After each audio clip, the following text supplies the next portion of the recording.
Good evening. Welcome to Cornerstone Home Inspector Education Center.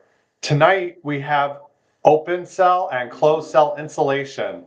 Our speaker tonight is Stan Podjerski, one of our owners, and I'll hand it off to Stan in a minute, but I wanted to go over a couple of things that we have coming up. For our Massachusetts inspectors, we have our Mass Regulations and Standards of Practice law requirement and ethics requirement. That mass regulations will be April 6th for 2 hours from 7 to 9 and April 7th from 7 to 9. And then the next day, April 8th, we're going to be doing the ethics.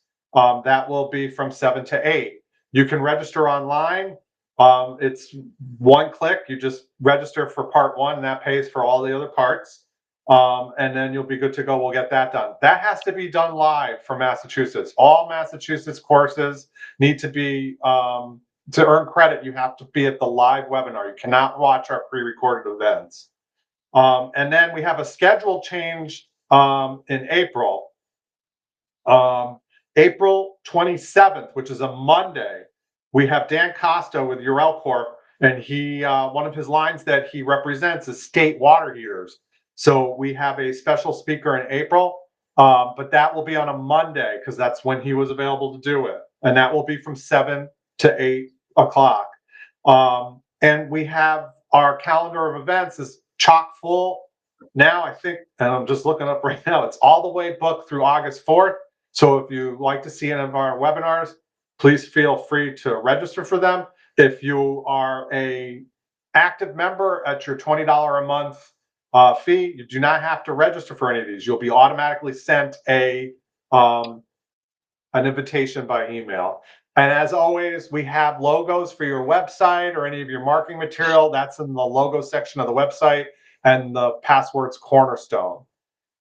The certificates will be going out tomorrow morning. If you do not get your certificate by noon, check your spam folder or your junk folder. If you still don't have it, just shoot me an email. I know I sent it to you, but sometimes it just doesn't go out or doesn't reach you, and I'll just resend it. It is not a big deal. So I'm gonna hand it over to Stan, and we'll begin our webinar. So happy St. Patrick's Day, everybody. I hope you're all sober. Tonight we're going to talk about open cell and closed cell insulation. And we're going to start out with the state standards, basically a general overview of them. In Connecticut, the insulation and ventilation section, the inspector shall inspect the insulation and vapor retarders in unfinished spaces, the ventilation of attics and foundation areas, the mechanical ventilation systems. The inspector shall describe the insulation and vapor retarders in unfinished spaces and the absence of insulation in unfinished spaces at conditioned surfaces. The inspector is not required to disturb insulation or vapor retarders to determine indoor air quality. For Rhode Island, Mass, and New York systems, insulation, and ventilation, the inspector shall observe the and report on the exposed insulation in unfinished spaces. When inspecting in New Jersey the insulation components and ventilation system of a residential building, the licensee shall inspect insulation in unfinished spaces without disturbing insulation and ventilation of attics and crawl spaces and mechanical ventilation systems. So Connecticut requires that we tie this into our standards, so we try to cover everybody else's, just basically to show how similar they are in nature. So spray foam insulation has become increasingly prevalent in modern construction and retrofitting applications. As home inspectors, understanding the nuances between open cell and closed cell systems is critical for accurate assessments and defensible reporting. This training will equip you with the knowledge to confidently identify installation quality, recognize potential defects, and communicate findings effectively to your clients. Building science fundamentals relevant to spray foam will be covered today. Open cell versus closed cell characteristics, common installation defects and safety concerns, moisture management and concealment issues, and professional report strategy. So why does a home inspector need to understand spray foam? So for me, probably the last 10, 12 years is when I've seen more of this, but not a whole lot. And I'm going to say 50% of what I see is in new construction and 50% is retrofitted attic spaces that were turned or attempted to turn into conditioned spaces. So that's where I see it the most. Energy efficiency and comfort. Spray foam directly impacts heating and cooling cost, indoor comfort levels, and overall building performance. Proper installation can dramatically improve energy efficiency. And the word proper is the key word as we go through this whole thing, because the installation is critical. Proper installation. Moisture management. Improper application can trap moisture, leading to hidden mold growth, wood rot, long-term structural damage that may not be immediately visible. That's the critical issue with the foam insulation is starting to develop now. There are insurance companies, I'm hearing, it hasn't really come to my attention locally, that they will not insure attics that have been converted to conditioned spaces with the foam insulation. Spray foam can conceal critical structural elements, electrical systems, and plumbing components, creating inspection limitations and potential liability concerns. So learning objectives for today, we're going to distinguish between foam types, understand the material properties, physical characteristics, and typical applications of both open cell and closed cell spray foam insulation systems, identify installation quality. So we're going to recognize proper versus improper installations during field inspections, including coverage issues, thickness requirements, and adhesion concerns. Spot critical concerns, which would include detecting moisture problems, ventilation deficiencies, and concealment issues that could affect building performance or create safety hazards. And then reporting. We're going to master professional reporting to develop clear, defensible report comments with appropriate limitation language that protects you while serving your clients effectively. Building science fundamentals. Before diving into spray foam specifics, let's review the core building science principles that govern how insulation performs in real-world conditions. Understanding heat, air, and moisture movement is essential for evaluating insulation systems. Conduction. Heat transfers through solid materials. This is what R value measures, the material's resistance to conductive heat flow through its thickness. Convection. Heat transfers through air movement. Air leakage can dramatically reduce insulation effectiveness, which is why sealing is often more important than the R value alone. And radiation. Heat transfers through electromagnetic waves. Radiant barriers work on this principle, though spray foam primarily addresses conduction and convection.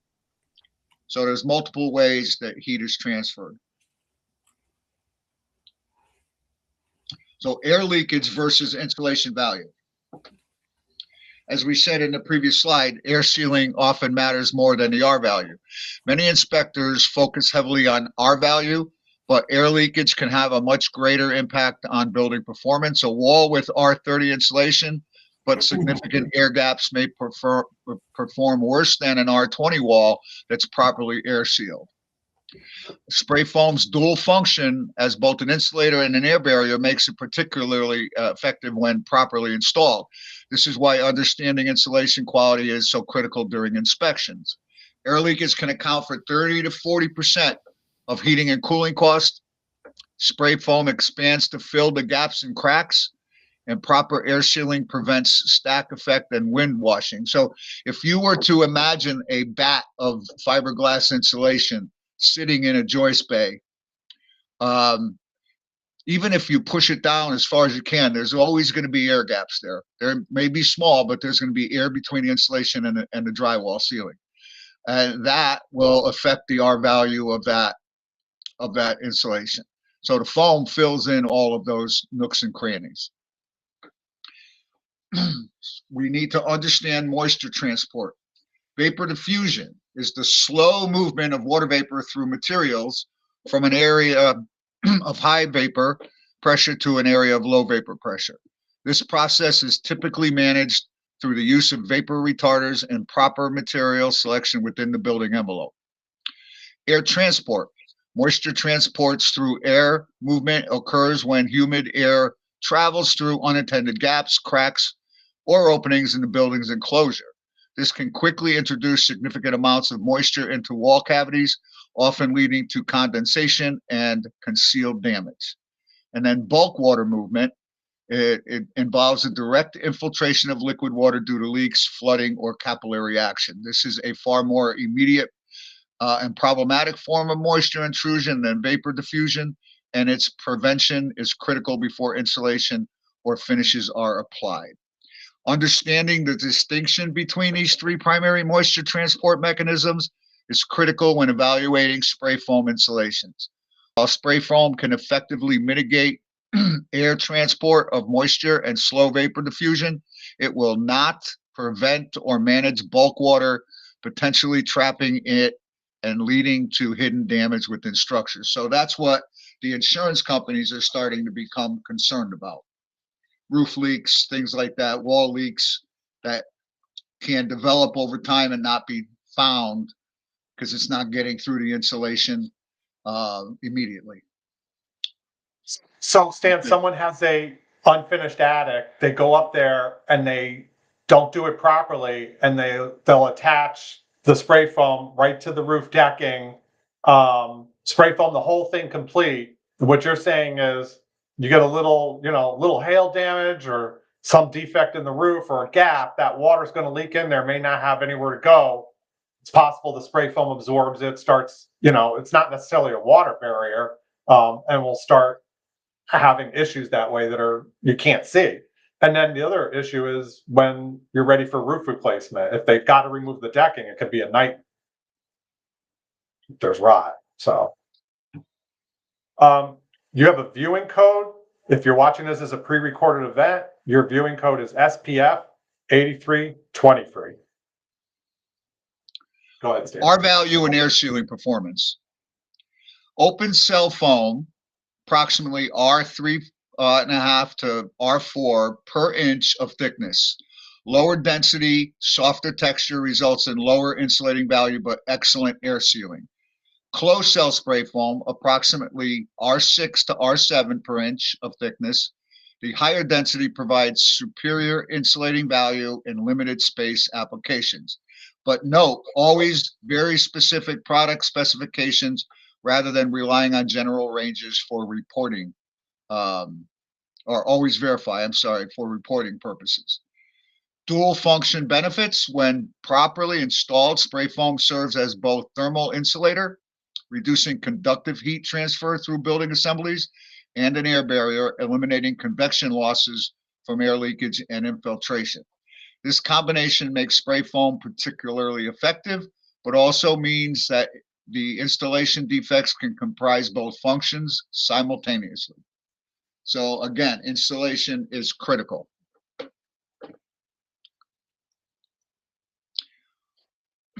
Where we would commonly encounter spray foam: attics and roof decks, creating unvented attic assemblies or insulating cathedral ceilings, common in modern construction and energy efficient retrofits.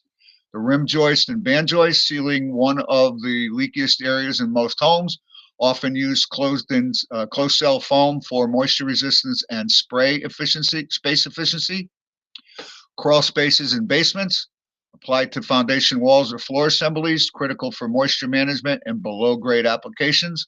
And exterior framed walls, filling stud cavities in new construction or retrofit applications, less common than other locations, but increasingly seen in high performance homes.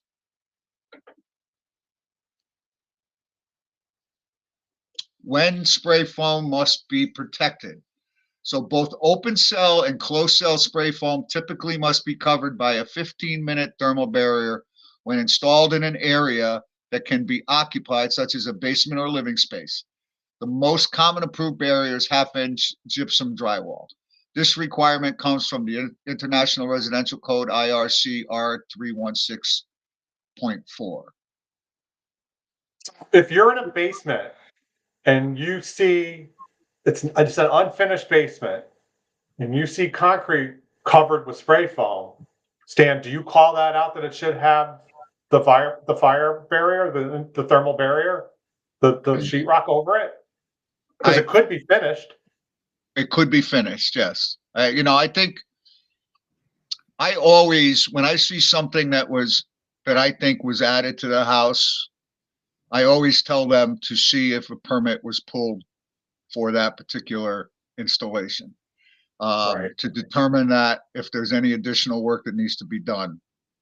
So I do talk about the spray foam and when it needs to be protected and when it doesn't, just so people know. I treat those kinds of things. I don't jump up and down and throw the red flag up. Well, same thing with a deck.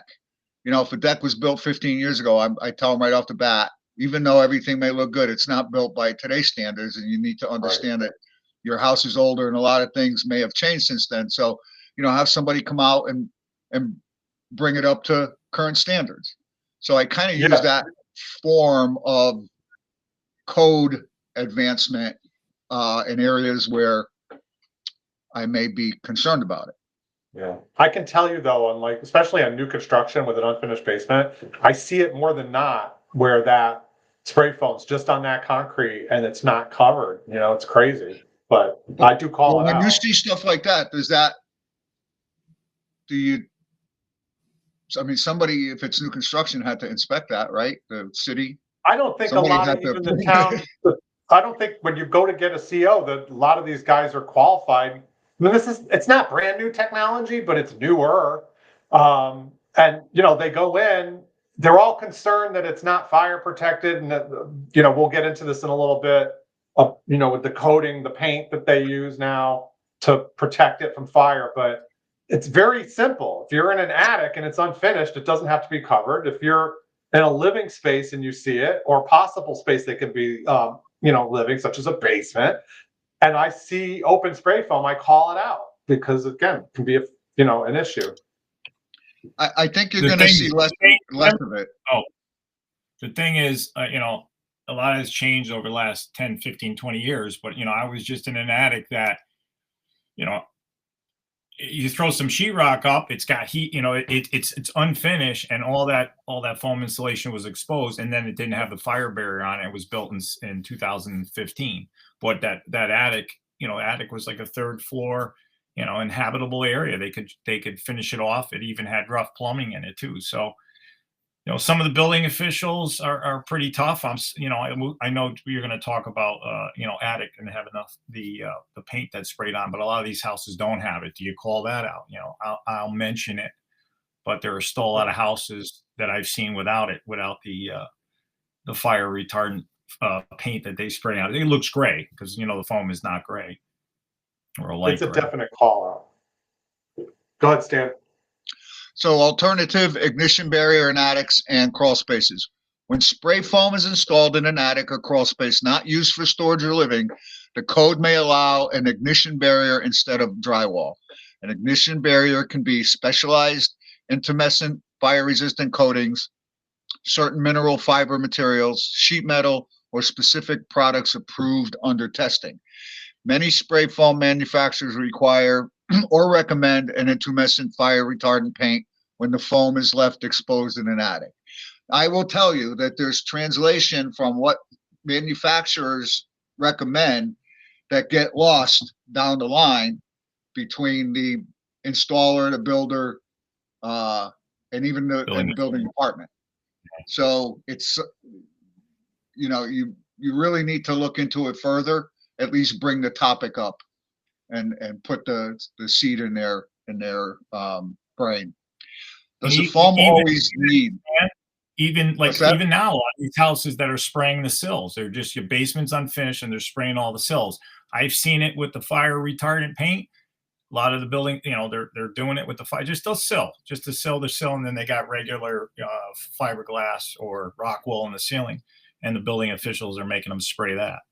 where it's exposed. To Jim's point about, when you see the wall, I've seen it sprayed with the fire retardant and I've seen it without.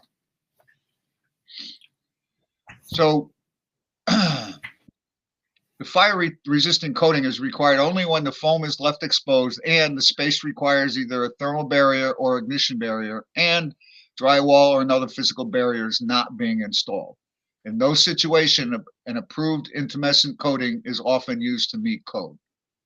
So I think the bottom line is how knowledgeable or strict the building inspectors are. I'm sure that a lot of builders would like to get away with it. And if the building inspector doesn't say anything, then they will. Gotcha. Open cell spray foam, material characteristics. So open cell foam has distinct physical properties that differentiate it from closed cell products. Understanding these characteristics helps inspectors identify the foam type and evaluate installation quality in the field. So it's soft, spongy texture with low density, typically a 0.4 to 0.6 pounds cubic foot. The open cell structure allows air and moisture vapor to pass through more readily than closed cell products. Lower R value per inch, R3.5 to R4, compared to closed cell, meaning greater thickness is required to achieve the same insulating value in a given assembly. Generally semi-permeable to water vapor, which can be advantageous in some assemblies, but requires careful consideration of vapor control strategy, you know what I'm saying, in the overall wall and roof system. So typical open cell applications: interior wall cavities, excellent for sound control between rooms, reducing noise transmission through walls and floor assemblies. Unvented attic assemblies, applied directly to the underside of roof sheathing to create conditioned attic space when designed with proper vapor control strategies. Cathedral ceilings, used in vaulted ceiling applications where the conditioned space extends to the roof deck, requiring adequate thickness for climate zone.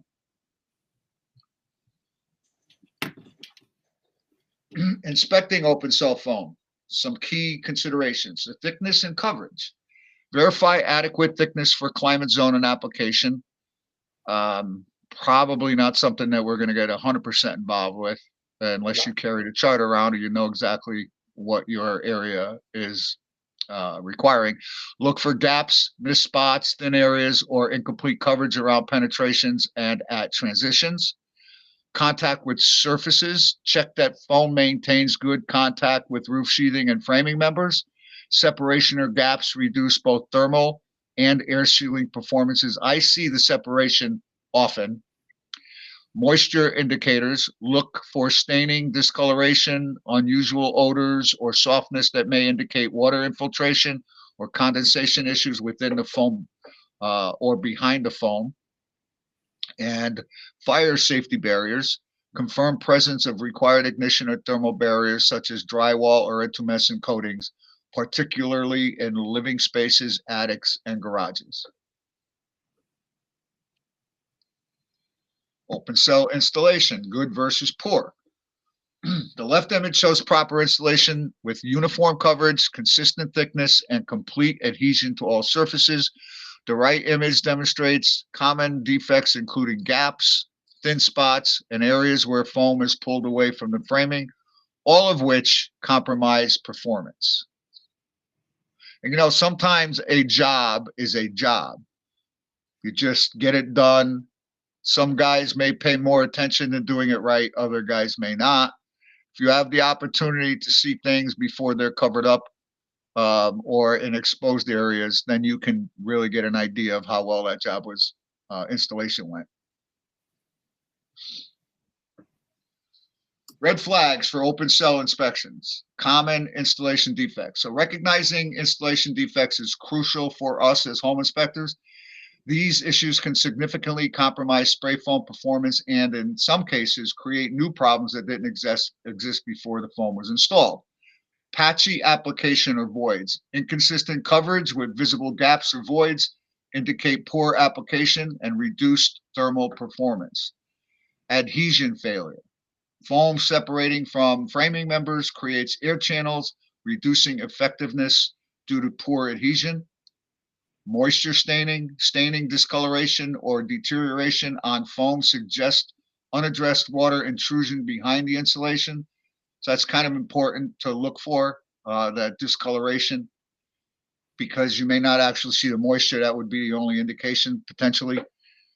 Unwanted foam application on adjacent surfaces or utilities indicates a lack of precision during installation. And then thickness problems. Inconsistent foam thickness leads to varying R values and compromises thermal resistance in different areas.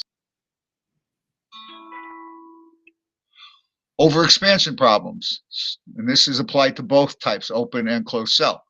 When spray foam is over applied or mixed improperly, excessive expansion forces can bow studs, buckle framing members, or push drywall off walls and ceilings. So you're going to look for bowed or distorted wall studs or rafters, bulging or cracked drywall surfaces, doors and windows that bind or don't close properly, visible stress cracks at corners or transitions. This defect is more common with closed cell foam due to its greater expansion force, but can occur with either type when application is improper.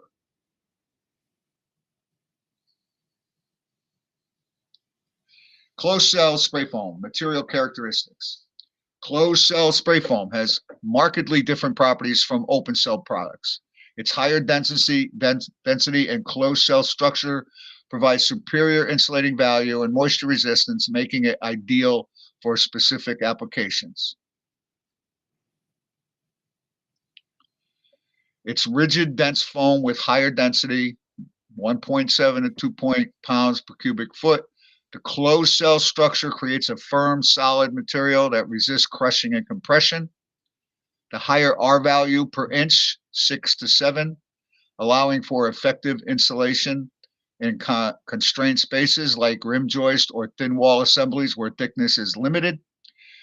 It acts as both an air barrier and vapor barrier when applied at sufficient thicknesses, typically 2 inches or more, and can also provide modest structural reinforcement to framing. So it beefs up the framing a bit.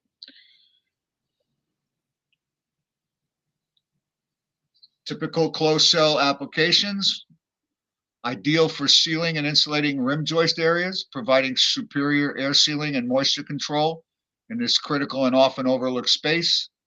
Effectively insulates and protects foundation walls and crawl spaces, mitigating moisture issues and improving thermal performance below grade.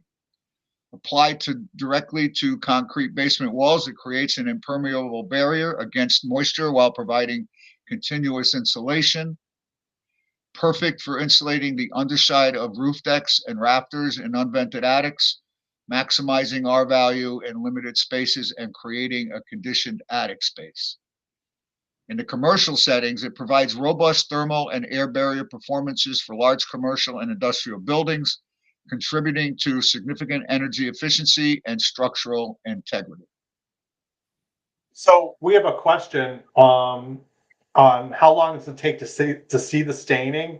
And basically, you're not going to see staining right away. It can take weeks to months, and then sometimes years, depending upon the conditions of where that staining's coming from. Open cell spray foam can absorb water like a sponge. So it will eventually darken, dampen some areas. You probably can get some mold possibly. And that on open can happen within sometimes days to weeks, but it can be longer. And then closed cell insulation does not absorb water. So with closed cell, you're probably not going to see the staining that you would with open cell. Sorry. All right, let me change. Go ahead. Inspecting closed cell foam. verify that foam is applied at consistent thicknesses. So you're seeing a theme on both sides, the open and the close, right? The thickness has got to be consistent throughout the area. Closed cell typically requires minimum 2 inches for vapor retarder properties through specific requirements, specific requirements vary by application and climate. Thin spots or inconsistent application can compromise both thermal and moisture control performances. It's just like fiberglass bat or loose fill in the attic. If you're not level, you got pieces missing, similar concerns, it's not going to be consistently effective. Check for good adhesion to all surfaces without large separations or delamination. Closed cell should bond tightly to the framing, sheathing, and foundation surfaces. Pay special attention to applications on cold surfaces like foundations and rim joists, where the foam's vapor retardant properties help prevent condensation on the substrate. The next question we have is by Gary. In basements, do termites eat spray foam insulation? And no, they do not eat it. They're unable to digest it, but they can tunnel through it, and you will see evidence of the frass and what they leave behind. But you will see tunnels, but they cannot digest it. So that's a good. This has really nothing to do with the properties of the spray foam, but it does take away our ability to properly assess for termites, those of us that do it ourselves. And you can't, I mean, they could tunnel around the inside of that and never come to the surface where we're going to see that they're in there. So when the first time I walked into a basement that the sills were spray foamed, I'm going, forget about the termite inspection. Even the joist ends are buried in the insulation. So it makes that a little more difficult.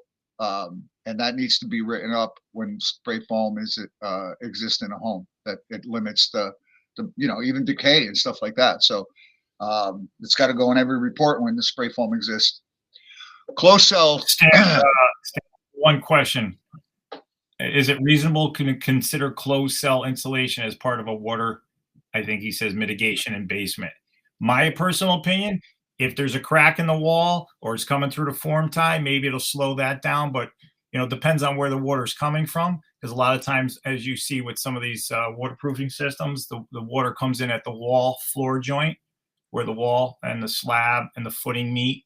And if it's coming from underneath the slab and coming up, then certainly it may slow it down. But in my opinion, it may find a way, it depends on where that crack is. But yes, it could slow it down. But eventually, if the water problem's that bad, it's going to find a way in. So maybe for a temporary fix, but you won't find too many waterproofing guys.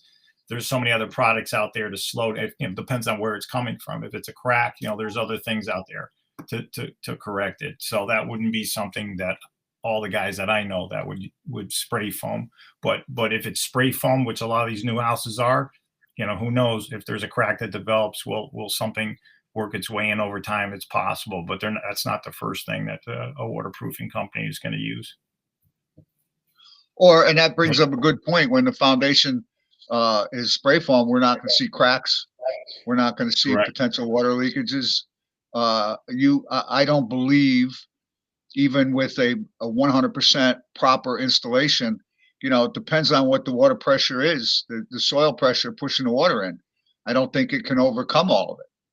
The water is going to go somewhere, in my opinion, but I can't prove that. So closed cell and moisture management. While closed cell foam's vapor retarding properties are beneficial in many applications, they can be problematic when bulk water is present. That's kind of what we're talking about right now. The foam can effectively trap moisture against wood or masonry substrates, leading to hidden deterioration if water intrusion occurs. So it will come out somewhere if there's a place for it to leak out, if it's leaking through a crack. Critical point: closed cell foam should never be applied over visibly damp, wet, or previously water damaged surfaces without first addressing and fully remediating the moisture source. So that we'll never know that either, because we see it after it's applied. Foam over damp surfaces. Avoid applying foam over damp or water damaged surfaces, which can trap moisture and accelerate decay. Beware of foam covering structural problems like wood rot, foundation cracks, insect damage, which need professional evaluation. Ensure foam does not cover unprotected electrical components or knob and tube wiring, posing access and heat dissipation risks. Verify proper detailing at material transitions and penetrations to prevent thermal bridges and moisture entry at those points.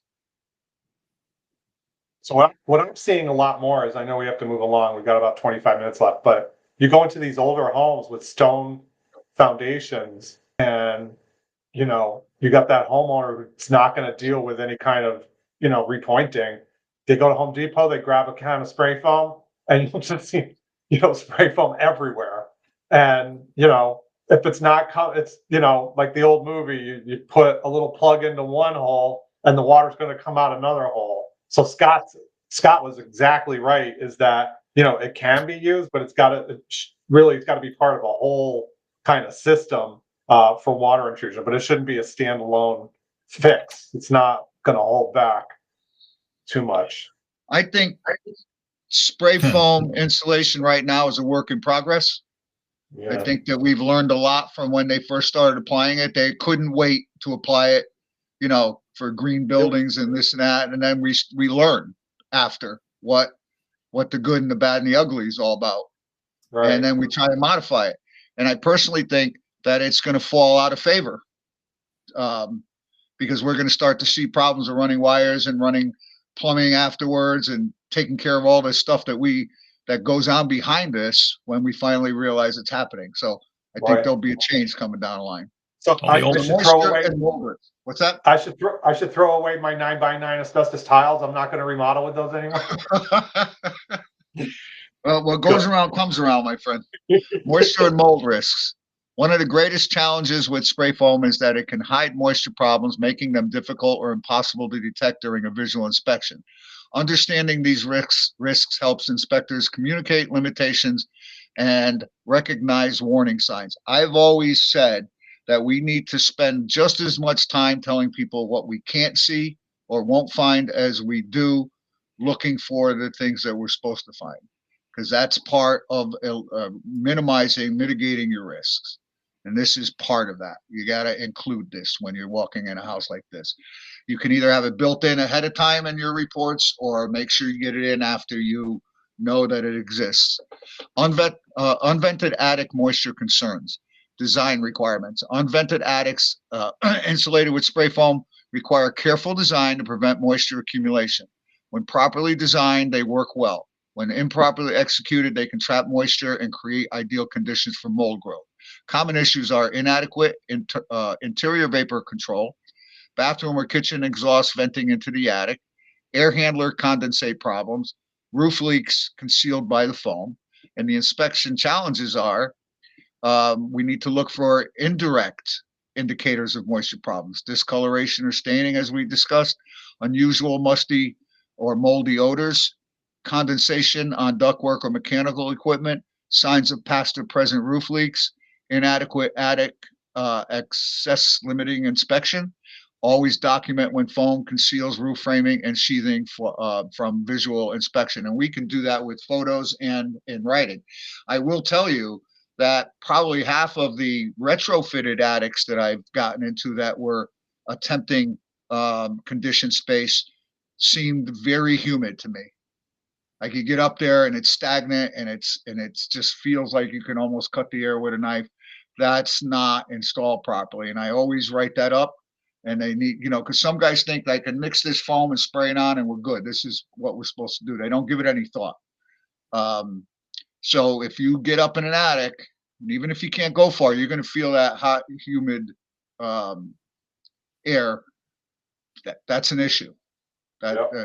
So it's trapped. You know, I've seen it where I go into an attic and on the outside of the house, I'm noting a ridge vent and I'm noting gable vents and I'm noting soffit vents. And I go into the attic and some homeowner or somebody's gotten in there and they spray foam the whole thing. There's no chutes. There's no circulation of air. And you're right. It's just, you know, you're in some island. It's so humid, but not good. Especially if the floor wasn't air sealed, the humidity from the moisture from the house is still getting in that attic with no place to go.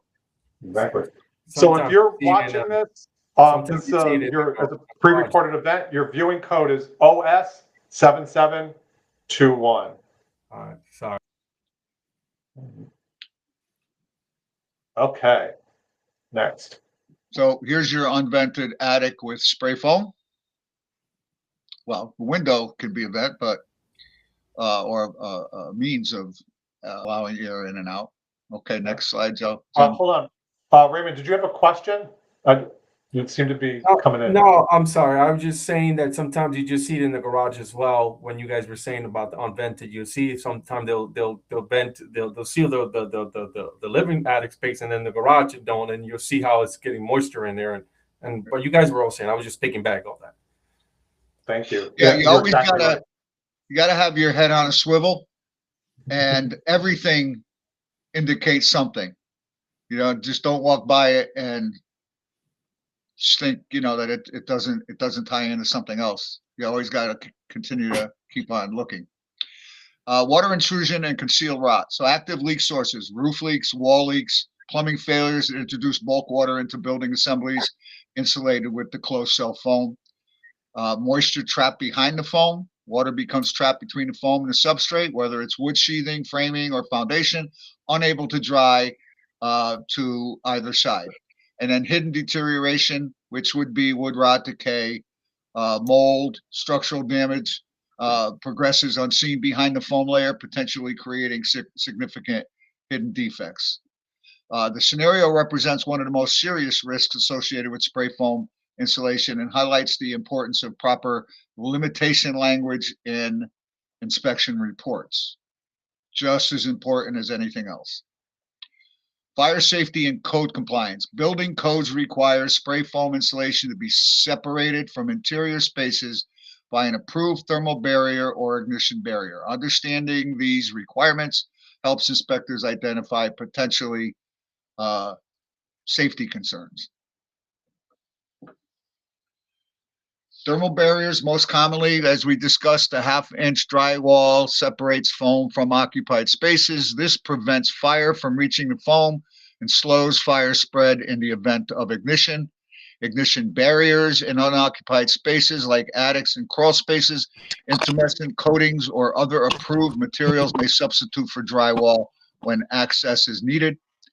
And garage applications. Garage requires particular attention due to fire risks from vehicles and stored materials. Proper barriers are essential in these locations. And they're always essential, fire barriers to begin with anyways. So you just incorporate it into that. Indoor air quality concerns, curing and off-gassing. Properly mixed and cured spray foam should not produce ongoing odors or emissions. However, problems can occur when the foam is improperly mixed, so wrong chemical ratios. Application occurs outside temperature specifications, insufficient curing time before occupancy, and product quality issues or contamination. Strong chemical odors, persistent smell weeks after installation, or occupant complaints of irritation or respiratory systems are warning signs. Our role as a home inspector, we are not indoor air quality specialists, but you can note and report unusual or strong chemical odors present during inspection, recent foam installation, inquire about curing time, and client concerns about air quality or odors. Recommend evaluation by a qualified indoor air quality professional when concerns are present or when clients report symptoms potentially related to foam insulation. We can't ever assume that any component in a home is installed per manufacturer's recommendations or with a permit that has approval. So always be on your guard. The concealment challenge. So we've been through this already, but the fundamental limitation of visual inspection becomes particularly significant with spray foam, which often completely conceals important building components and systems. So the structural elements that we typically want to see, rafters, joists, girders, rim joists, and framing members become completely hidden, preventing evaluation of wood condition, fasteners, patterns, modifications, or structural defects. However, if we have a finished basement or a finished attic, we're going to write that up anyways, but it's not the foam that's concealing things now.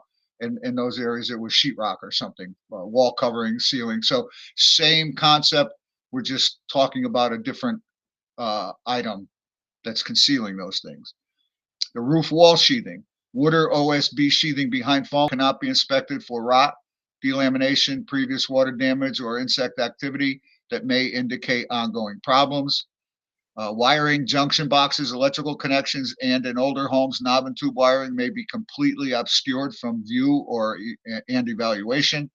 And supply and drain pipes, duct work, mechanical connections, and related components become inaccessible for inspection when covered by spray foam. You could put those 4 things right in your report if you don't have coverage right now. Documenting concealment limitations. Clear documentation of concealed conditions is essential for managing managing inspector liability and setting appropriate client expectations. Your report must clearly communicate what could not be inspected and why. Professional practice. Concealment limitations should be stated both in the specific area description and in your inspection limitations section. Use clear, non-technical language that clients will understand. You know, in our area, in Connecticut, and I'm going to assume the other states that we're in, the client is with us 90% of the time, 99% of the time. It's much easier to explain to them what we can see and we can't see when they're with us by our side. But in other parts of the country, they're not there or they come at the end. So even though we're telling them and they're seeing what is concealing the things that we want to look at, we still got to put it in a report. And Scott and I are of the school of repetitiveness. That's in our report in probably 3 different areas. And also in your agreement, probably because you can miss it once, but you're not going to miss it 2-3 times. Professional reporting strategies. Effective reporting on spray foam installation requires balance, accurate description of conditions, clear statements of limitations, and appropriate recommendations when concerns are present, all while avoiding code enforcement language and unsupported conclusions. We can't predict the future. We're trying to predict the past in some areas, but we can't predict the future. Describe what you can determine. Spray foam installation. Observe that roof deck appears to be open cell based on texture and density through specific product not verified. Be specific about where foam is installed. It's installed on a roof deck, rim joists, foundation walls, etc. This helps orient the reader and provides context for your comments. Report what you can see, coverage, thickness, adhesion, any visible defects, discoloration, or separation. Use descriptive language rather than judgmental terms. Clearly state what cannot be inspected. Spray foam conceals roof framing, sheathing, and any existing conditions of these components from visual inspections. All these are great statements to be in a report. So some sample narratives. So the observation is areas of separation were noted between the spray foam insulation and the adjacent framing members at multiple locations in the attic. These gaps indicate that the insulation is not fully adhered to the substrate. The implication: separation between the foam and the framing can reduce the insulation's effectiveness by allowing air leakage, decreasing energy efficiency, and potentially contributing to temperature fluctuations or moisture-related issues within the attic or living space below. Recommendation: consult with a qualified insulation or HVAC contractor to evaluate the extent of separation and determine whether repairs, reapplication, or additional air sealing are needed to restore proper performance. Limitations of the inspection: only visible areas of the spray foam could be inspected.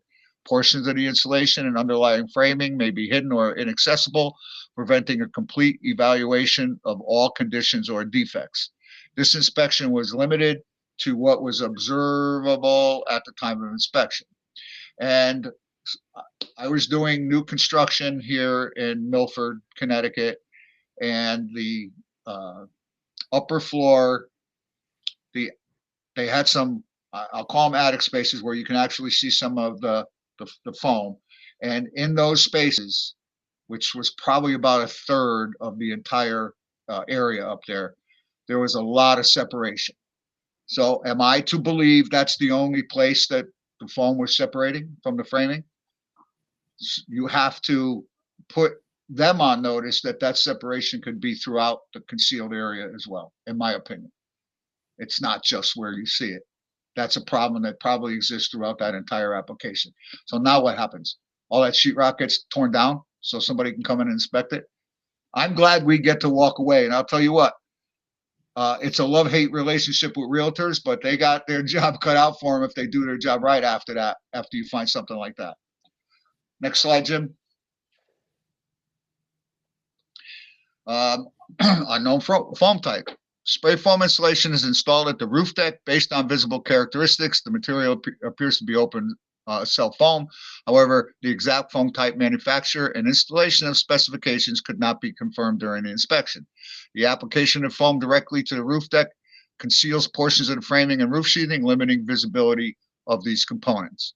Because the foam covers the roof structure, concealed conditions such as hidden moisture, rot, delamination, or structural deficiencies may go undetected.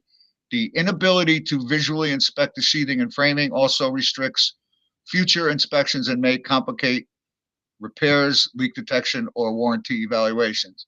Recommend consulting with the qualified installation or roofing contractor to verify the foam type, evaluation, and installation, and determine whether it's affects ventilation or roof system performance. Ongoing monitoring is advised due to limited visible created by the insulation. And inspection of the roof framing and sheathing was significantly limited due to spray foam insulation covering these components. So you see the pattern there. But I think the observation, implication, recommendation, and limitation, which we push for every component, will spell everything out and help keep you safe, limit your liability. It's also limiting phone calls. I have an agent that I deal with for like 12, 13 years. And after every single inspection, I send her the report right away. I know I'm going to get a phone call. I'm just going to get a phone call from her. And sure enough, I got one today. And my report has been upgraded over the last couple of years, going to everything is observation, implication, recommendation, and limitation. And she called up today and she said, you know, the wire on the outside of the house, you said it needed to be repaired, and I don't know why. And I said to her, you're not reading the report. And she said, well, how do you know? And I said, because we've upgraded the report. And if you read, it says there's an implication, and that implication is going to tell you why it's an issue. And then I've always had the recommendations, but that implication that you see here, separating it out, I always had it in the observation in a paragraph, but separating it out so that the people can read it in a more bulleted form, even though this is a narrative, is saving me so many phone calls from clients and agents, because now they're reading what's wrong, why it's an issue, if it needs a recommendation, and then, you know, well, why couldn't he see something? And then it's explained right there. So I just love this kind of outlay. It does make the reports a little bit longer, but again, in the end, it saves you time because it's less calls from clients and agents. Jim, I want to drop back to when we were talking about retrofitted attics for a minute. Somebody wrote here, Okay. S. That wasn't Scott, was it? Me. Yeah. It was me. So that's a good point there, Scott, that in new construction, when the house is insulated with foam, there's usually exchangers, right? Bringing in the outside air, trying to warm it up, and to change air inside the house so it's not stagnant and collecting things that could make people ill. But with retrofits, that doesn't happen. I've never seen it. They just, you know, foam off that attic and maybe not even air seal the floor, And that's where the moisture, if you had one, and you could probably correct the problem with one if there's room up there, to help minimize that humidity there. But they are commonly installed in new construction because the house is so tight. So, I joke with my clients that, how long do they last, Scott? 10 years, 15 years, you think? What's that? The air-to-air heat exchangers? Well, a lot of times there are bathroom exhaust fans that go on periodically. They sense the moisture. They're like part of that system. But yes, I'm going to say one in Milford that I did. It wasn't working anymore. So that 2016. So about 10 years. Some And what do they longer. cost? What do they cost, you think? I think the price varies on all the different ones. Sometimes they have air exchange. I mean, the HRVs, even the radon ones that I've used, very minimal over the years. You have those little units. I'm sure everybody's gone out there and you saw the HRVs in the basement used for radon. The unit's probably maybe 3 feet by 2 feet high, and it's got all the ducts off. Those are going to cost several $1,000s. But the other ones that they use within the house, within the bathroom exhaust fans and stuff. And if you notice going back when it first started, remember a lot of these houses, new construction, there was getting a lot of mold because we were making them so tight. So the engineers realized my father-in-law, rest his soul, used to say, the house should breathe. And I have a 1920 Colonial, and it's, the second floor still got some plaster, and I tightened up the first floor when I gutted it. But when they used to, think about how many old homes we inspect that don't have a lot of insulation. You go up in the attics, very seldom do you see mold until somebody puts insulation in between the rafters and they finish off the second floor, finish off the attic, and then you might see some mold behind it. But those air exchangers, when you talked about before, Stan, I know what you're talking about. A lot of the bathroom exhaust fans, there's no duct. They spray everything. It's still ducting in the attic. The scuttle, the stairs are not covered. All the bathrooms downstairs may or may not have fans. A lot of these old homes, spray foam the attic, and then you still have all that, breathing moisture, cooking, bathrooms, all that adds and ends up going up into the attic and collects up there. So you're right. It has that musty smell sometimes up in there, but, and then several $1,000s every 10 years of money you saved because your house is super insulated. You got to throw back into that air to replace the HRV. So, and some of them are, not to interrupt you, I know you got 3 minutes. Some of them are built into the HVAC systems too. Yeah, I see those too. Yep. So I don't know about anybody else, but I don't inspect a ton of houses that have this insulation. So it might be a good idea, if the same goes for you, to snap a lot of pictures of it and make sure you identify what you're taking a picture of, and have yourself a little library so that you can educate yourself and go back to those pictures to see what you see and what you don't see, because I don't get a chance to see that a lot. So material identification matters. Understand the difference between open cell and closed cell foam to help evaluate whether the product is appropriate for its application and identify potential performance uses. Clear documentation of what cannot be inspected due to foam concealment, essential for managing liability and setting realistic client expectations. I'm a big fan of setting the client's expectations for them. Most serious problems with spray foam involve moisture, either trapped from behind the foam or inadequate ventilation design or concealed water intrusion that progresses undetected. Descriptive language, appropriate limitations, and specific recommendations for specialist evaluation create defensible report that serve clients effectively.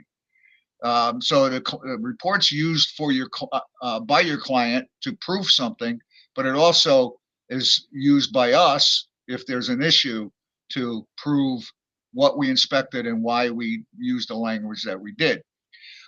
Spray foam technology and installation practices continue to evolve. As I said, it's a work in progress. So stay current through manufacturer training programs and webinars, building science conferences and courses, trade publications and industry updates, networking with local installation contractors, reviewing building code updates, Documentation practices, develop a systematic approach to spray foam inspections, create photo library, document both good and poor examples, collect sample report narratives that work well. There's a whole bunch in here. Note regional practices and common applications, track specialist referrals and follow-up findings. Your experience with hundreds of homes will become your greatest teaching resource. So thanks for coming tonight. I hope that you guys benefited from this information. For me, it's not something that I see a whole lot, so I like to go over it once in a while, refresh my memory. Anybody have any questions? Everybody Okay, good? so yeah, we're good. Just remember, just coming up, just to let you know again, certificates are going to go out tomorrow. And then unless you're a mass inspector, which I'd like to see mass inspectors sign up for our standards and practice, you guys are, we have our pre-recorded webinars for everybody except mass, but our next webinar, remember, is Monday, April 27th. We have Dan Costa with Urel Corp, and he's going to be talking about state water heaters. So we have a special speaker, but that's going to be on a Monday. And it'll log on at 7. You'll get your invitation the day before. I try to send out invitations the day before and the morning of, so that you're getting them twice in case you lose them or something.